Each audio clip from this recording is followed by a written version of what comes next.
The following program, Normal Show Live, is intended for responsible adults only. We advocate for the repeal of marijuana prohibition for adults. We discuss the science, culture, and controversy about America's marijuana laws. We do not advocate or encourage any illegal activity and advise all listeners to learn their state and federal marijuana laws by visiting NORML.org, NORML.org. Opinions and claims made by guests and advertisers of Normal Show Live are their own and do not necessarily reflect the philosophy and policies of Normal. Listener discretion is advised.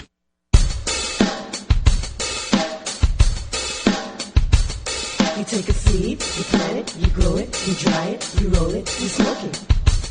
You take a seed, you plant it, you grow it, you dry it, you roll it, you smoke it, and it goes down smooth. Hey! Spanning the continent to bring you the truth about cannabis and marijuana law reform. I smoke pot and I like it a lot. From the promise of legalization. And I think we need to think and decriminalize our marijuana laws. To the agony of prohibition. One major responsibility is to encourage people to use less drugs. The National Organization for the Reform of Marijuana Laws presents Normal Show Live, Marijuana Nation. Now, here's your host, Normal's Outreach Coordinator, Radical Russ Belville. Good afternoon, tokers and tokettes, and welcome. It is Friday, February 4th, 2010 and 2011. It took me till February to finally make that mistake, but I did it. It's 2011, and it's got to be 420 somewhere in the world. I'm all excited about the Green Bay Packers going to the Super Bowl. You got to cut me some slack here, people. Welcome to the show. We got a great show for you today, and joining us here alongside me, running the knobs and pushing the buttons, is our own Ganja John. You get it, running knobs. Running knobs. I don't know what that means. I don't know either. I'm telling you, I'm discombobulated from the whole Super Bowl thing. I'm so excited. I'm just shaking. All I can think about. I've got my Super Bowl ready here. Here, we've got the Super Bowl, just in case you need to, there we go. That's the Super Bowl. We're ready to smoke. The Super Bowl here on Normal Show Live. Thanks for joining us here. Crazy things going on in the studio. We're still trying to get a hold of Cannabis Carrie. We don't know if she'll be with us today or not, but for today's show, we've got plenty of hemp headlines that we'll be bringing to you right after this first break. And today, Herb Thrasher joins us at 20 after for some Rockin' Friday music from Scissor Fight. This one's going to rock hard and heavy. And then at half past, we join with Steve Bloom from celebstoner.com. He's going to tell us about the latest Weed on TV, the various shows that are exploring marijuana use in their plots, as well as NFL drug busts and a couple of very high-profile activists who are now behind bars, and unfortunately so. And then at the end of the show, we've got a little bit of radical rant. I want to show you a flyer that is being passed around all over this country in legislatures from Montana to Massachusetts that is from the National Association of Drug Court Professionals. 8 pages of complete reefer madness, and we'll be debunking it today in the Radical Rant. All that and more coming up on today's Normal Show Live, the voice of the Marijuana Nation. Stick around and make sure you check out our blog, stash.normal.org. You can follow us on Twitter, normal_show_live. Follow me, Radical Russ, Ganja John, Jon, Cannabis Carrie, Karri, Celeb Stoners on Twitter as well, and Herb Age. We're right back after this. You're listening to Normal Show Live, the voice of the Marijuana Nation.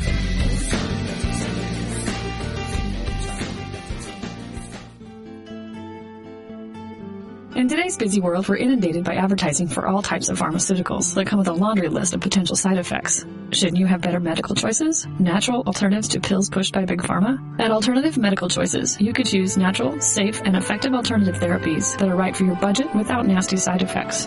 Cannabis, or marijuana, has been a legal medicine in the Pacific Northwest since 1998. Our doctors will help determine your qualifications for a medical marijuana recommendation in Oregon, no matter where you live. Our massage therapists will ease your aches and stress with soothing hemp seed oil or cannabis-infused massage salves. We also offer acupuncture, Reiki, and other alternative health therapies. Call Alternative Medical Choices in Portland, Oregon at 503-288-5579 or visit our website at www.altmedchoices.com. We specialize in out-of-state recommendations. That's www.altmedchoices.com or call 503-288-5579. High in the Rockies, for the first time ever, High Times is hosting the Medical Cannabis Cup in the Mile High City, Denver, Colorado.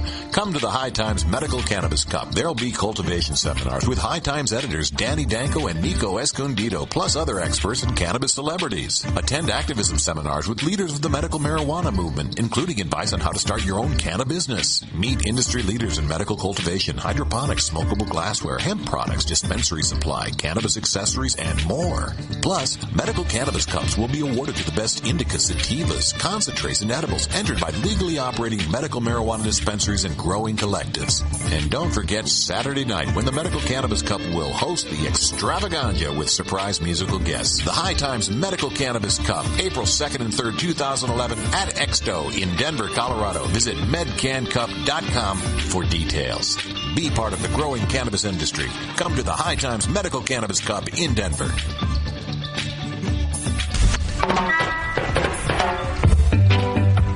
As High Times Senior Cultivation Editor, I'm often called into the field and asked to sample or even identify exotic strains of marijuana in their natural habitat. Now, for the first time, I've compiled more than 120 of my favorite strains into this single field guide designed to fit into your pocket as you travel the world in search of your favorite plant. From a friend's closet grow room to the wilds of Northern California, this single guide covers all of today's best-known strains, plus heirlooms and throwbacks, including High Times quality photos and information on each variety's genetic heritage and growing characteristics, plus my personal notes on aroma, flavor, and potency. So this is Danny Danko, author of the official High Times Field Guide to Marijuana Strains, wishing you good times and great ganja. The official High Times Field Guide to Marijuana Strains. Medical marijuana, industrial hemp, consumer cannabis. It's time for this week's NORML News with Cannabis Carrie. Cannabis Carrie can't be with us. She is so busy working on the Bob Marley's birthday celebration that they do every year up there in Astoria, Oregon. So I'm Radical Russ here with your hemp headlines. A Montana meeting to discuss the bill for repeal of medical marijuana in the state was dominated this week 3-1 by opponents of repeal of medical marijuana. This is reported by the Billings Gazette. At issue before the House Human Services Committee was House Bill 161 by House Speaker Mike Milburn, Republican of Cascade. The preliminary count of people signed up to speak showed 86 opponents and 28 supporters of the bill. The committee took no immediate action on the vote. Milburn talked about the huge increase in people obtaining medical marijuana cards. More than 28,000 people now have them, and what it has done to Montana and its schools, cities, and towns with the increased use of marijuana by teens. And again, I pointed this out before, but that's not a true statistic at all. Marijuana use by 12 to 17-year-olds in Montana has dropped 28.7% since the advent of medical marijuana in that state. He said there's no scientific studies that prove marijuana has any medicinal value.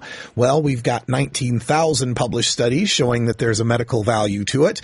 And I'm just most happy about hearing the great turnout of supporters, opponents of this bill, supporters of medical marijuana, turning out to oppose this bill and to stand up for their medical use rights. We're looking forward to hearing more good news from Montana, and to get involved, you can join up with Montana NORML at montananormal.org and Montana Patients and Families United at mtpfu.org.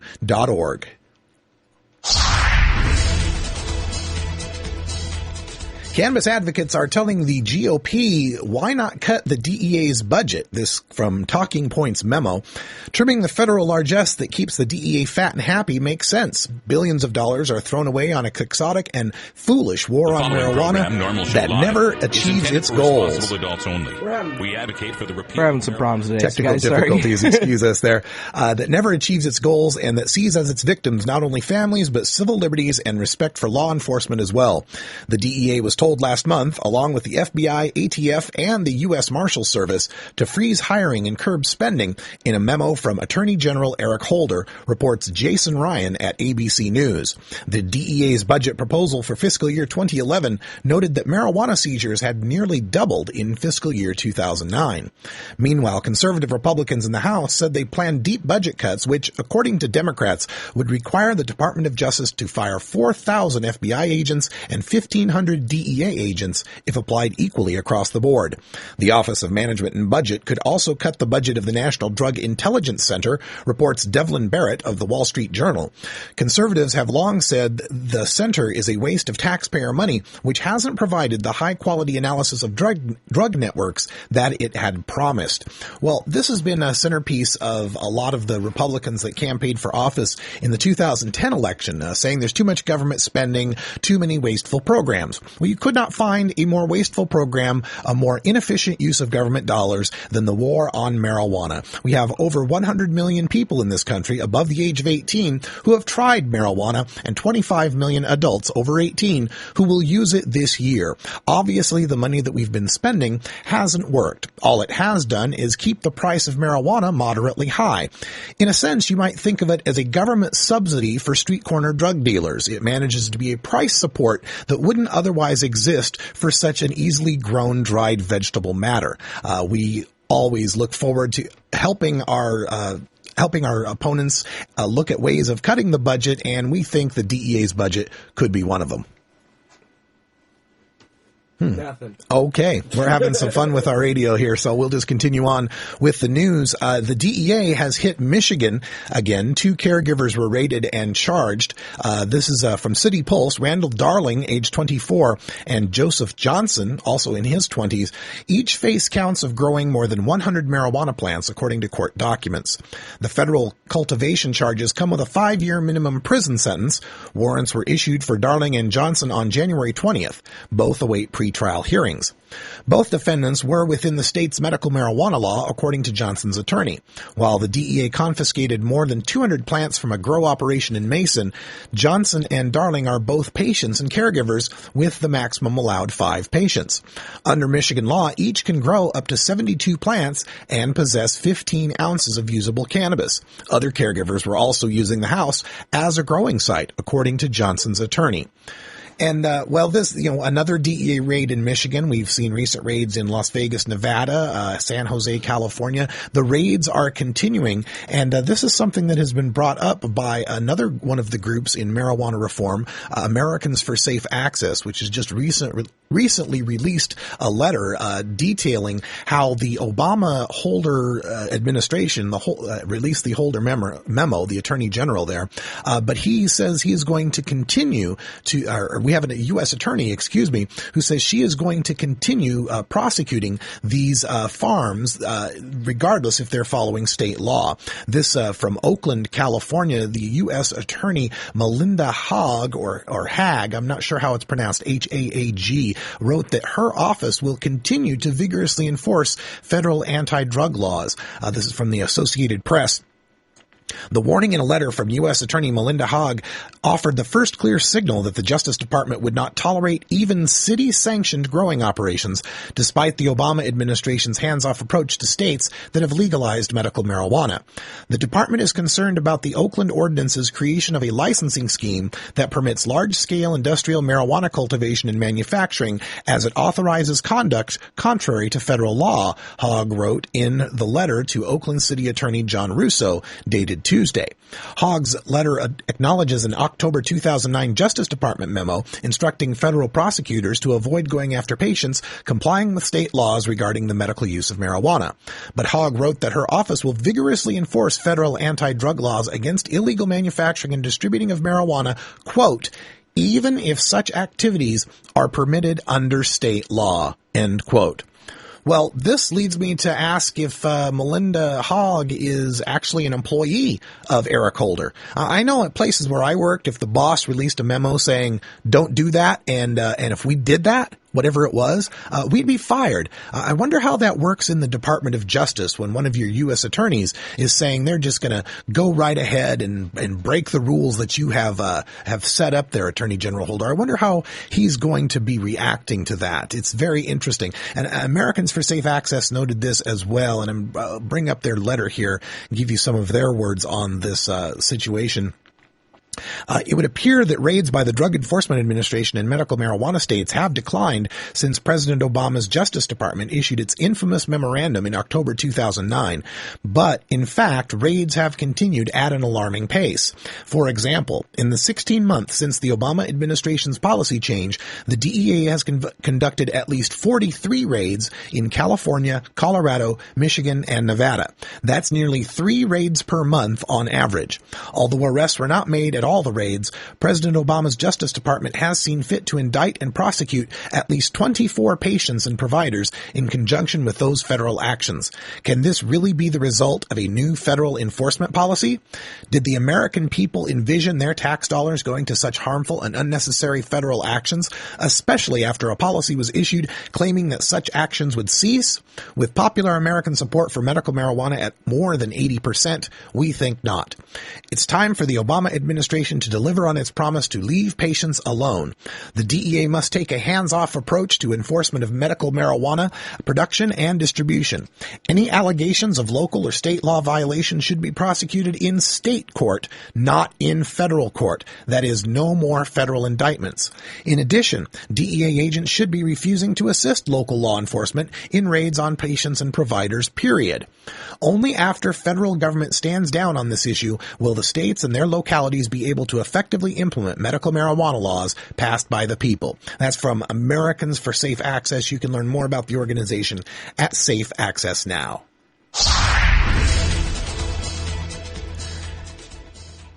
Okay, another alert that we have from our Action Alert Center, you can find that at NORML.org. Look for Write Your Representative. The state Senate considers licensing medical cannabis dispensaries in Hawaii. Members of the Senate Committee on Health and the Senate Committee on Public Safety, Government Operations, and Military Affairs will hear testimony on Friday, February 4th, that's today, in support of Senate Bill 1458, which allows for the state-licensed production and distribution of medical marijuana and cannabis-infused therapeutic products. In 2010, Senate lawmakers overwhelmingly approved a similar measure, but the proposal failed to make it through the House. Friday's hearing is scheduled for 3:45 p.m. in Conference Room 229 of the state capitol, so there's still time to get there. Additional hearing information is available by visiting our blog at stash.normal.org. Please indicate, you can urge your member of Senate to support this legislation by entering your zip code at our CapWiz, which you can find at normal.org/issues. Interesting bit of celebrity news with Steve Bloom coming on later on the show here at Half Past with the Celeb Stoner Entertainment Report. But this was from Roseanne Barr, and we bring this to you from Cannabis Culture Online. She has a new book out called Roseanarchy, Dispatches from the Nut Farm, and she talks a lot about her experiences with cannabis. And specifically, she talks about the incident where she had that failed attempt to sing the national anthem. You remember that, where she kind of screeched it out and got booed pretty badly. Here's her quote from the book. Shortly after the national anthem horror, I started to feel as though I were waking up from a bad nightmare. The Prozac, Zoloft, Klonopin, and several other mood-altering drugs that had been prescribed for me by psychiatrists, whose destruction by Scientology I now welcome, for my multiple personality bipolar obsessive compulsive disorder, were no longer doing the trick of shielding me from reality. I became even more depressed than normal, like a lot of people do after they take antidepressants.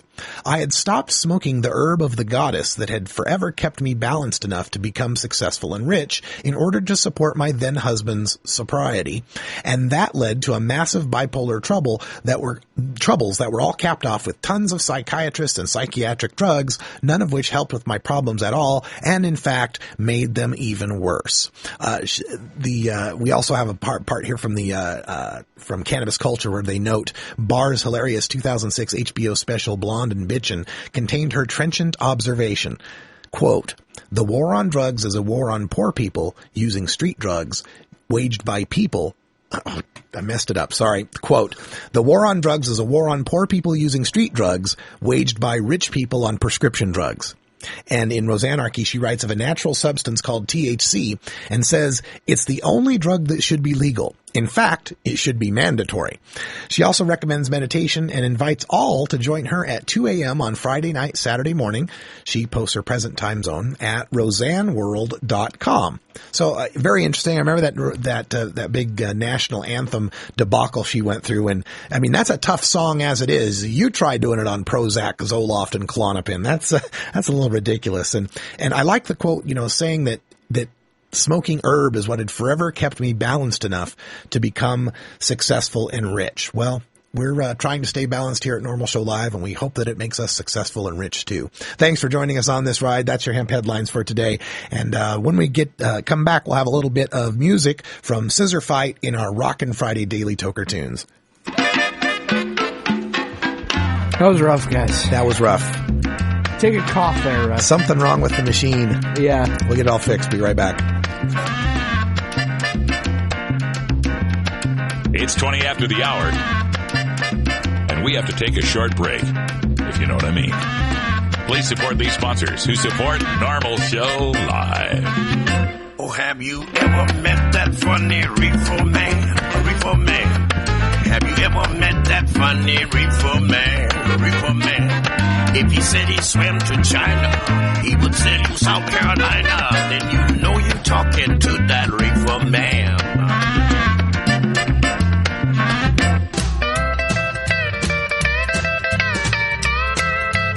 When I was in England, I experimented with marijuana a time or two, and I didn't like it.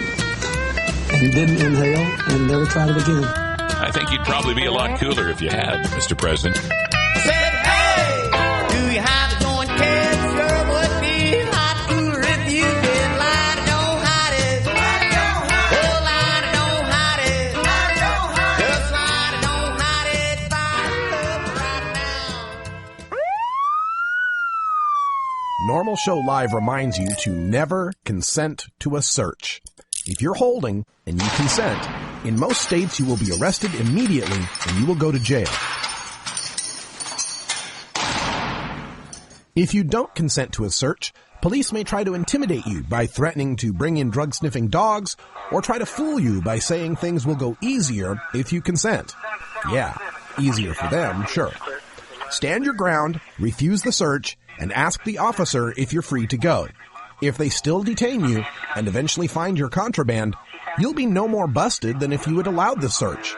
But by refusing the search, your attorney has a chance to win your acquittal before a judge. If you consent to the search, your attorney's hands are tied. You can find a list of Normal Legal Committee attorneys specializing in marijuana cases by visiting the Find a Lawyer link at normal.org.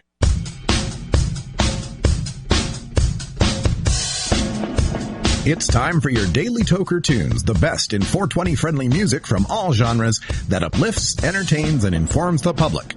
Our PodSafe music is donated by freedom-loving musicians who support our goal of ending adult marijuana prohibition. Today we take you into the weekend with Rockin' Friday, our segment featuring the best rock, metal, punk, and jam band music, brought to you by Herb Thrasher at herbthrasher.com. If you'd like to submit your song to be played on Normal Show Live, send it to us at stash@normal.org. Now, here's some great independent marijuana music for today's Daily Toker Tunes. Oh, welcome back, everyone. Considering the last segment, this may be the most appropriately named song we've ever played on Rockin' Friday. We got Herb Thrasher on the line with us. How's it going, Herb?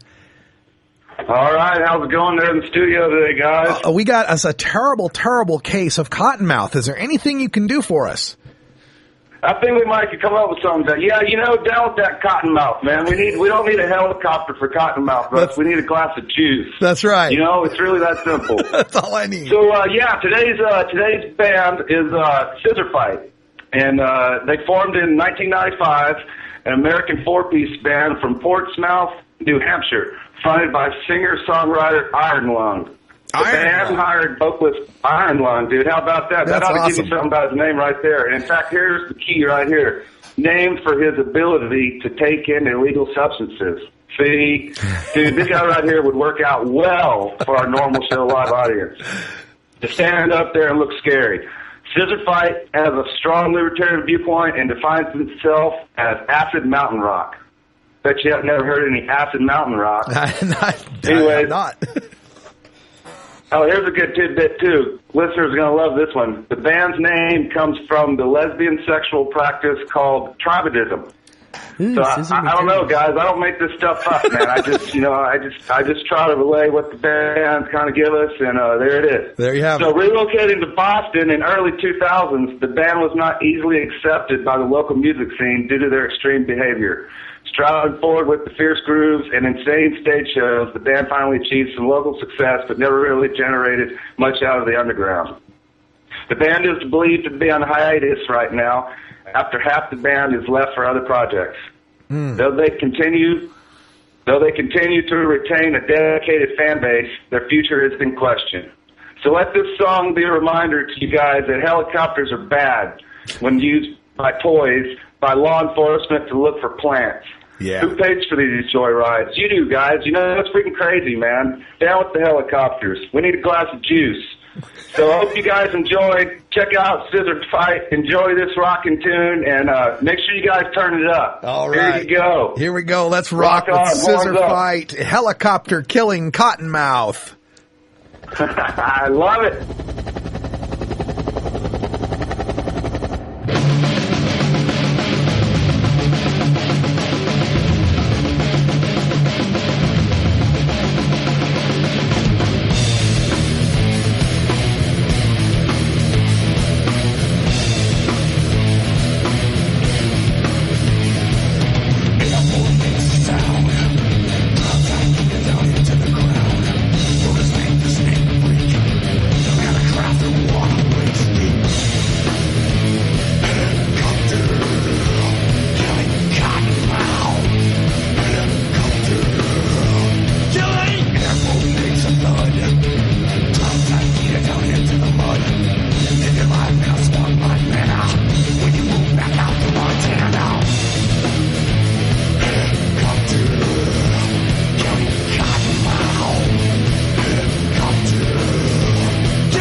At the Stash blog by surfing to stash.normal.org and choosing media, and then Toker Tunes from the main menu.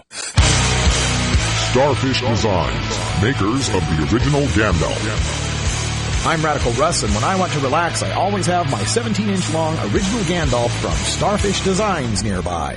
The hand-blown borosilicate glass is strong and easy to clean, and the design is sleek and sophisticated.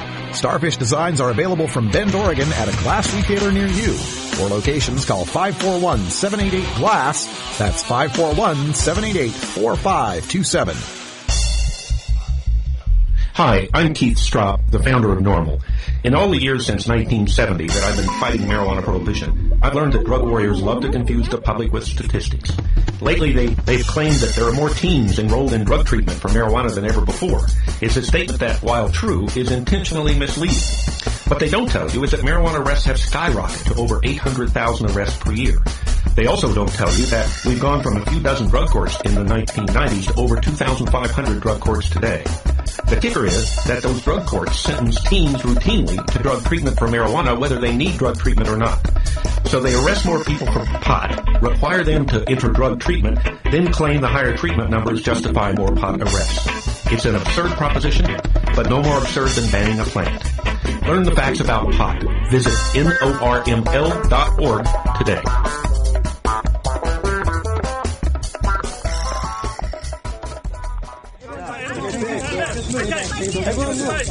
Everyone move. When it gets inside, nice.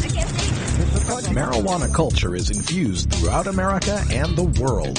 As we round out the week, we take a look at the 420 phenomenon in movies, TV, music, and sports with former High Times editor and author of Pot Culture, Steve Bloom, in our CelebStoner.com entertainment news. That's right, on the first and third Fridays of the month, and fifth, if there is one, we visit with Steve Bloom in New York City. Steve, how you doing today? Hey, Russ, how are you, man? I'm doing great. Looking forward to Super Bowl Sunday with my team in the big game. Yeah, well, congratulations to you. I'm having a good time. I'm sorry the Jets couldn't have made it, though. I wanted to see, you know me, I wanted it to be Packers-Jets. It would have been green against green. Green against green. Hey, there's a lot of NFL Celeb Stoner news. We'll get to that in a second. But the thing you wanted to start off with today, you know, and I've been noticing this myself, it seems that marijuana is coming up more and more in mainstream primetime television type plot lines, as well as the shows on cable. Give us a roundup. Tell us what's going on TV these days. Well, it's been quite a week, actually. I mean, in the last 7 to 8 days, there were 3 major shows that featured marijuana use. Going back to Community, which was on Thursdays on NBC. So 2 Thursdays ago, there was an episode called Celebrity Pharmacology that, if people know the show at all, that Chevy Chase is on the show, and she played a character named Drugs in an anti-drug school play. And he just basically, you know, kind of sabotaged the play by making up lines and becoming, the kids really loved him, and so he became like the favorite, the character with Drugs. And it turns out they fired him after the first act, and they send out another character to play the Drugs character, and the kids are like chanting, "We want drugs, we want drugs." And the next character comes out is played by Ken Jeong. He gets like attacked by the kids, and you know, he gets beaten up because the kids didn't like him because he was giving a real anti-drug speech, whereas Chevy Chase was not really doing that. He was saying, you know, ain't no party like a party with drugs and things like that. So they really took it, you know, like the light approach to it. It's very interesting. That show is on at 8 o'clock on NBC, where you probably have some young kids watching the show, and yet they didn't really cater to the anti-drug line they usually would see on TV, especially for shows at that hour. So that was really cool. And then Californication last Sunday, episode 4 of the new season, featured a marijuana scene, but that's not unusual. I mean, Californication has a lot of drugs, coke and pot and drinking, cigarettes, alcohol, the whole thing. But it did take till episode 4 for marijuana to appear on this show again in the season, and the context of it was just a party at somebody's house, and just kind of a funny line where you know, now they're sitting around smoking, and there's some scantily clad women walking around more or less offering sex, and Hank, who's played by David Duchovny, is like, no, you know, I can't do that now, I'm too stoned, you know, too stoned to ball was his line. TB, never heard that one before, so that was kind of funny. And then probably most significant was on Tuesday of this week, Parenthood, also on NBC. That's a 10 o'clock show, and that's you know, the show that's based on the movie Parenthood, Ron Howard's movie, and it's in its second season. It's based in Berkeley, and you know, the opening episode of the pilot last season had a marijuana theme, where one of the kids of the extended family was found with some pot, and they never really got back around to it until this season. Now, late in this season, there's been a changeover in the ownership of the shoe company, where Adam Braverman, who's sort of the main character in the story, or one of the main characters, he's more or less runs it as like the manager of the place, but his boss who left, who was played by Baldwin, one of the Baldwin brothers, and he leaves, and now a new guy comes in, a guy who's called Corey, a guy named Anthony Kerrigan, who's the stoner boss now, and he's come in, he's a skateboarding guy, he's bringing in all his stoner friends to help run the company, and 2 episodes ago, they turned the rec room into like a stoner lounge with bongs and hookahs and all kinds of stuff. So you figured something else was going to happen. Well, as it turns out, in this last episode this week, the boss gives Adam, during a little chat that they're having about the direction of the company, he says, would you like an edible? He's sucking a lollipop, and he says, edible? And Adam's so naive, he just doesn't know, that the guy, his boss is giving them a loaded lollipop. So it's really fun because Adam's very kind of straight and laced on the show. It's very under control. Everything kind of falls on him. Any problems in the family, everybody goes to him. He has to really, keep everything under control. He's a little bit of a tight ass, always under control. Well, marijuana kind of like loosens him up, and it's a really fun episode because he goes and he sees his brother-in-law and his brother, and he's talking nonstop with these ideas, and they look at him like, what's with you? Something's wrong. And they said, well, they gave him the lollipop. Well, do you know what's in the lollipop? He says, no. He says, well, you're stoned. Oh, really? So then they go over to there's a bachelorette party going on for one of the girl on the show, the women on the show are all getting together, and the guys show up, and they really want to throw him out because, there's too many guys at this bachelorette party, but turns out that he's so much fun. He's like, oh, he's eating this, and he's eating that, and he can't stop talking. He's got the munchies, and they kind of love him now. He's much more lovable when he's stoned. So that's all played for kind of good, fun laughs, and it's not, anything, nothing bad happens. And remember, that tends to be what Hollywood likes to do, is they like to put marijuana out there and then give you some morality story of like, well, why it's bad and you shouldn't do it. They're not doing that. Yeah. And that's really kind of interesting on television now. They're not building in these negative storylines, to sort of make it palatable to advertisers and anybody else out there, parent groups and so on and so forth.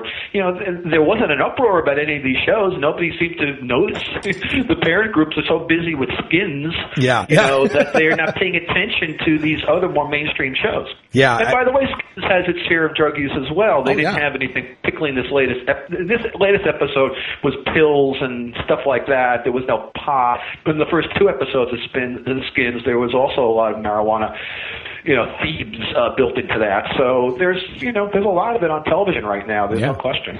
I was just reading about Skins, and the author was writing about this and comparing the British version to the American version, and kind of complaining that the American version doesn't quite show enough. That what's nice about the British version is shows these kids partying and hooking up, but it also shows the consequences of the partying and the hooking up, the days after, the bad feelings, the fights and all. And it's got tons of nudity. You get some consequences. I mean, in this, the first episode of Skins was the episode where Stanley is given the responsibility of scoring somebody for a party. So he goes to this sort of skanky dealer guy, and he ends up getting fronted a quarter pound for $900, great price. And that the way that episode goes, this car that they're all driving in goes toppling into this lake or something, and everything, in the car, gets soaked, including this big bag of weed that comes popping up to the surface at the end of the episode. It's kind of funny. So now, they have, the next episode, that dealer guy is trying to track down Stanley, who's kind of blowing it off because they owes him the money, and they haven't gotten back to it. And I don't know if they're going to. I presume they might, but there was kind of suggestion that maybe the dealer guy was going to get roughed up by one of the kid's parents, and sort of like they sent him away, like leave him alone.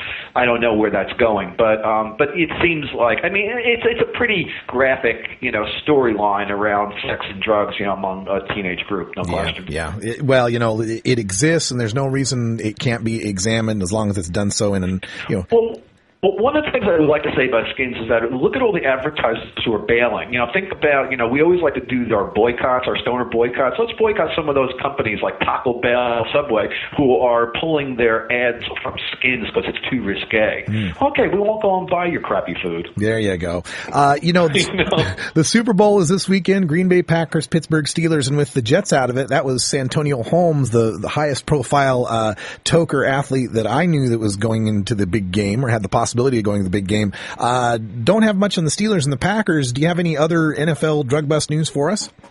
Well, there was one a few weeks ago. Lawrence Maroney, the former New England Patriot who's now at the Denver Broncos, he was arrested in St. Louis.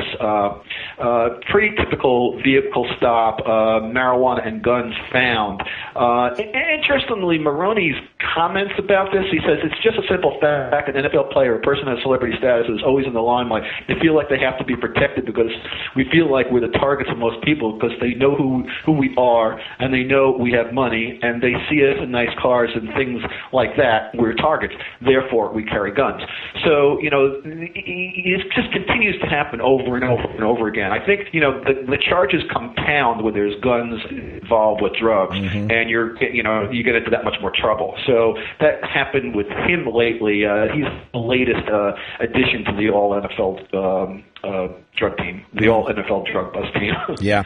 Okay. And then, in other news, celebrity activist news, we've got a couple of very high-profile activists in the movement who are now behind bars, unfortunately. Can you tell us a bit more about that? Well, Dana Beal, who was arrested about a month ago in Wisconsin with a large amount of marijuana. He was traveling, caught on the road, 186 pounds, I believe.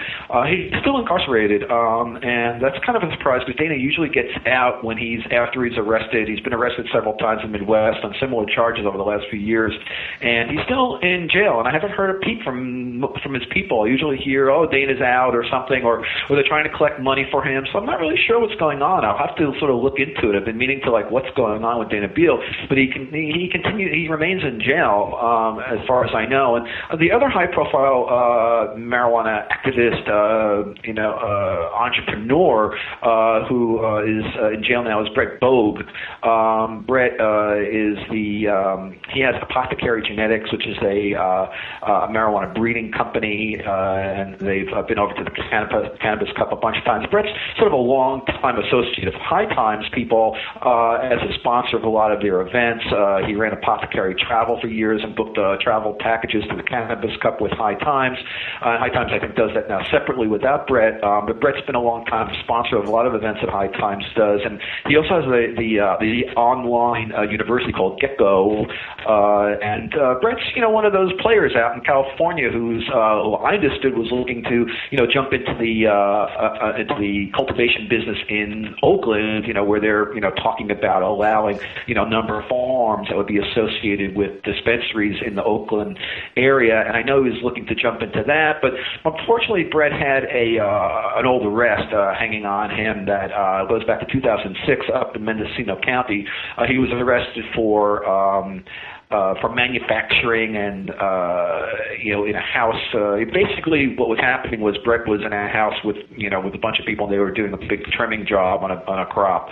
That was Brett's crop, and police came, and Brett always claimed that it was a setup, how it happened, how it went down. It wasn't his house, and so he pretty much had been fighting it for years, and finally, he exhausted his appeals, and so he had to submit to surrender to the court, which he did last Friday.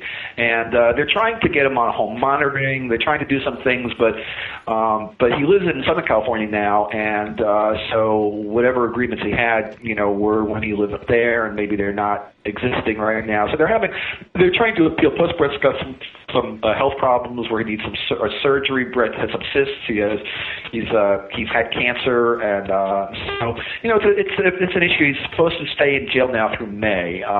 So unless anything changes, Brett's going to be in the Mendocino County Jail for the next 6 months.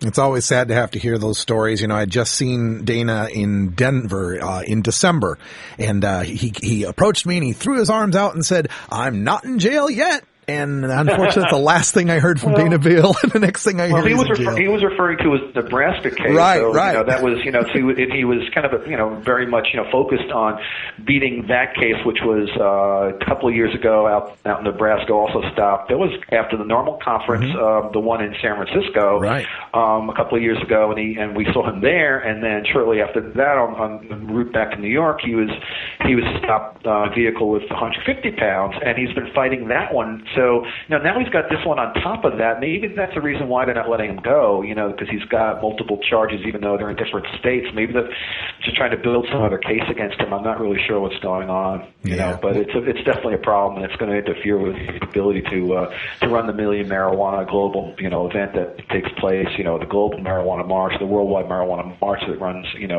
the first Saturday of May, and that's pretty much been his, focal point, over the years, to work on that on an annual basis. So I gather, his people that he works with are going to step in and help out. But this would be the time of the year when he'd be really diving into that. So. Well, yeah, good luck to Dane out there, and we hope the best for him. Before we let you go, Steve, want to make sure that if you got any events coming up that you're going to be at this spring, or any other news you'd like to let us know.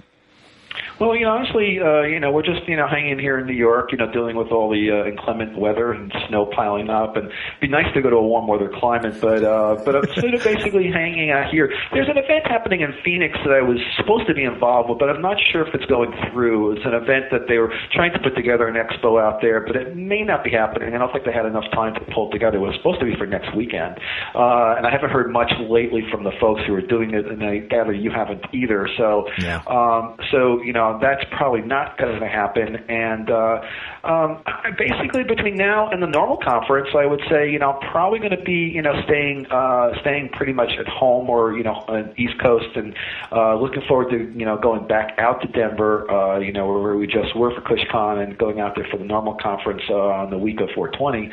So that would be it. And of course, still promoting my book, Reefer Movie Madness, the Ultimate Stoner Film Guide, with over 600 movie reviews of really fun stony movies that feature marijuana and other drugs, are just fun to watch stoned. So I encourage people to go out and buy my book at Amazon. Yeah, I've been seeing the weather reports from out there in the Northeast, and compared to what you're going through, Portland right now is a tropical paradise. We're like, what, 50, is it really? 55 and sunny right now. Yeah, it's sunnier than heck right now. Strange weather we're having. Very odd. Hey, thanks a lot for joining us, Steve, and we'll talk to you in a couple weeks, man.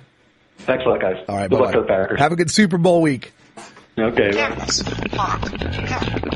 Just say no. No matter what you call it, it's a huge part of popular culture. Where'd you learn that, Geek? Drug school. You don't need weed school. You just need a copy of the new book, Pot Culture, the A to Z Guide to Stoner Language and Life. Hey, this is great, man. Even if you never smoked marijuana. I never used marijuana. Sorry. Don't think you smoked marijuana. I experimented with marijuana a time or two and didn't inhale. Or you used to smoke marijuana. I inhaled frequently. That was the point. Pot Culture by former High Times editor Steve Bloom and Shirley Halperin will answer every question you ever had about marijuana culture. Has that marijuana made it back up here yet? Check out Pot Culture, the A to Z Guide to Stoner Language and Life at Amazon.com or visit PotCultureBook.com today. Too bad, man. I just stopped smoking yesterday.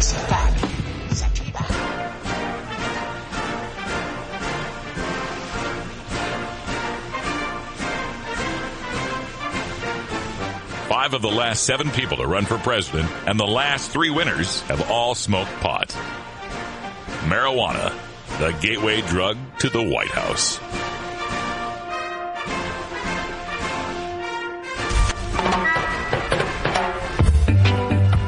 As High Times Senior Cultivation Editor, I'm often called into the field and asked to sample or even identify exotic strains of marijuana in their natural habitat. Now, for the first time, I've compiled more than 120 of my favorite strains into this single field guide designed to fit into your pocket as you travel the world in search of your favorite plant. From a friend's closet grow room to the wilds of Northern California, this single guide covers all of today's best-known strains, plus heirlooms and throwbacks, including High Times quality photos and information on each variety's genetic heritage and growing characteristics, plus my personal notes on aroma, flavor, and potency. So this is Danny Danko, author of the official High Times Field Guide to Marijuana Strains, wishing you good times and great ganja. The official High Times... You want answers? I'm as mad as hell, and I'm not going to take this anymore! You want answers? You have offended my family. I think I'm entitled. You want answers? I want the truth! And you have offended a Shaolin temple. You can't handle the truth! Surely you can't be serious. I am serious. And don't call me Shirley. Radical Rant.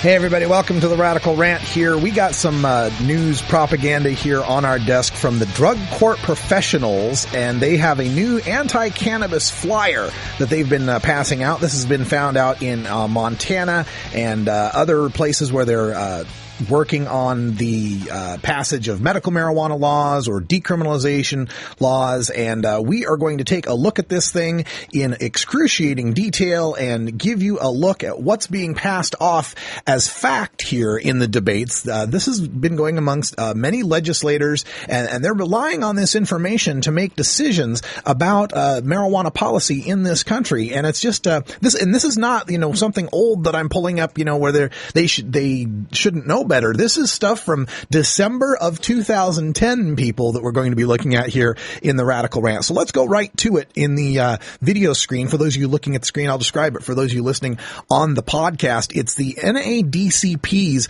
National Association for the Drug Court Professionals, Need to Know the Facts on Marijuana by Douglas B. Marlowe, Juris Doctor, PhD, Chief of Science, Law, and Policy, December 2010. Now, with that many letters behind your name, you ought to know some stuff. So this is going to be exciting. National Association of Drug Court Professionals, our motto, sentencing people to rehab they don't need since 1998. Let's see here.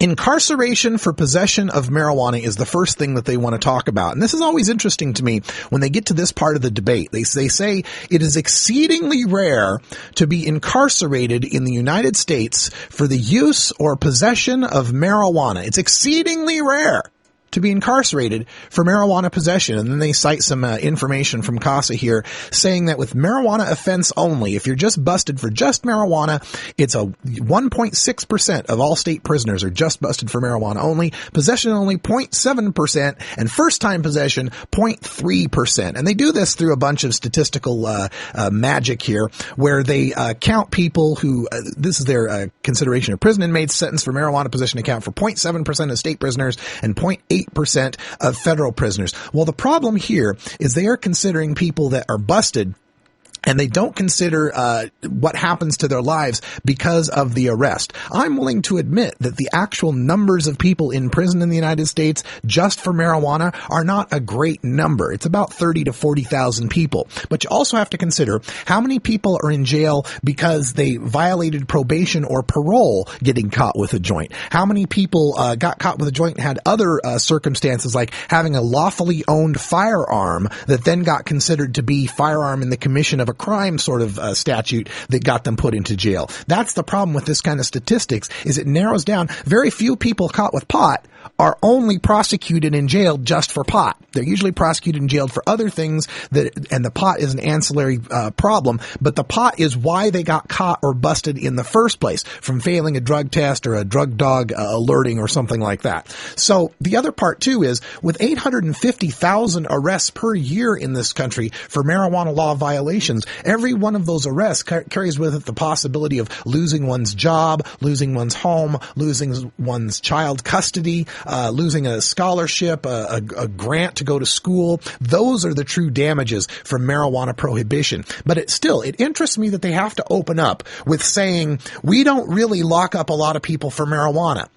Well, gee, if we don't lock up a lot of people for it, why do we still maintain its illegality? If it's so innocuous that we don't feel the need to lock people up, why keep it illegal in the first place? Now, we'll continue on going through their flyer, and let's see if we can get here to, oh, that's interesting. We'll get here to page 2, the addiction potential of marijuana that we will cover here. I think some of you will be very interested in hearing about this. Individuals who have used marijuana between at least 5 times have a 20 to 30% likelihood of becoming addicted to the drug, and those who use it regularly have a 40% likelihood of becoming addicted. Define addicted. Does this mean if I've smoked pot 5 times and I thought, hey, you know what? This pot smoke is not so bad. I kind of enjoy smoking pot. I'd rather smoke pot than drink. I think I'll smoke pot for the rest of my life. Is that the addiction we're talking about here? Somebody who discovers that they like cannabis and then continues to use it for the rest of their lives? No, what they're considering here is again, they go back to these statistics of dependence. And the dependent statistics, all they tell us is that 9% of people that try marijuana end up having some sort of dependence on it. And then this is the quote that if there's anyone out there who's ever smoked cigarettes and tried to quit, you've got to love this one. In fact, the features and severity of the marijuana withdrawal syndrome are virtually indistinguishable from those of nicotine cigarette withdrawal. Now, I know people who have quit cigarettes. I know people who've tried to stop smoking. And I know people who had to stop smoking pot in order to pass a P test. They'll quit for 30 days or 60 days. And believe me, they are quite distinguishable. The person who's not smoking cigarettes is the person you don't want to be around. When it comes to the person who stops smoking marijuana, usually it kind of bums them out that they can't have any marijuana. But aside from that, they don't exhibit any sort of hallmark of nicotine withdrawal like we'd see people when they stop smoking cigarettes. To claim that there would be some sort of linkage between, or that they'd be anything alike, just shows somebody who A, has never quit smoking cigarettes, and B, has never smoked pot. As we continue down this flyer, we get to page 3 in the flyer where they point out the medical harm of marijuana. And oh, you're going to love this one here. The medical harm of marijuana. Smoked marijuana has the potential to be as or more harmful than cigarettes. Dun, dun, dun. The potential to be more harmful than cigarettes. Yeah, right. The potential. Yeah, and my right fist has the potential of knocking out Brock Lesnar. It ain't gonna happen, but it's got the potential. There's the potential there. Oh my God. They point out here, gram for gram, marijuana smoke is clearly more carcinogenic than cigarette smoke. No, it contains more carcinogens than cigarette smoke. It is not more carcinogenic. We have shown from Dr. Donald Tashkin's studies at UCLA, 30 years worth of study on this, that found that marijuana-only smokers not only didn't have a higher risk for head, neck, or lung cancer, they had a lower incidence of head, neck, and lung cancer, not only better than cigarette smokers, but then non-smokers. It suggested that THC has a protective effect against cancers. And that's why you don't have 430,000 people dying of lung cancer from cannabis like you do from cigarette smoking every single year. That they would even try to say smoked marijuana has the potential to be more harmful than cigarettes is absurd. Here's another one they like to bring up. A person's risk of heart attack is increased fourfold during the first hour after smoking marijuana. 4 times a greater heart attack risk. This was a ridiculous study that's been debunked by Dr. Mitch many times. All it does is it shows that you have a more rapid heartbeat after smoking marijuana. And with a more rapid heartbeat, your already infinitesimal chance of having a heart attack goes up a little bit. But it's a ridiculous stat. It's like trying to scare you by saying your chances of getting hit by lightning go up 4 times when you walk outside of the house than compared when you're inside the house. This gets me all riled up here, and we'll cover more of this in the hour 2 if you join us in hour 2 for Toker Talk Radio, because we're only on page 3 here, and there's plenty more stuff to cover in this ridiculous flyer from the National Association of Drug Court Professionals. You'll like this one too. Marijuana has undisputed negative effects on cognitive functioning, including memory, learning, and motor coordination. Well, I would like the National Association of Drug Court Professionals to notice and just take a look here in the studio where my motor coordination, learning, and memory is currently with this hand running 2 computer screens, with my left hand running another computer screen, talking on the microphone and debunking your sad little flyer all at once. This is the pothead who's winning the debate against you guys. That tells you something about cognitive functioning, memory, learning, and motor coordination. Now, as we continue down their flyer, medicinal effects. This is where we get really silly here with the reefer madness. They point out that marijuana is a Schedule I drug according to the DEA, meaning it has high abuse potential and no recognized medical indication.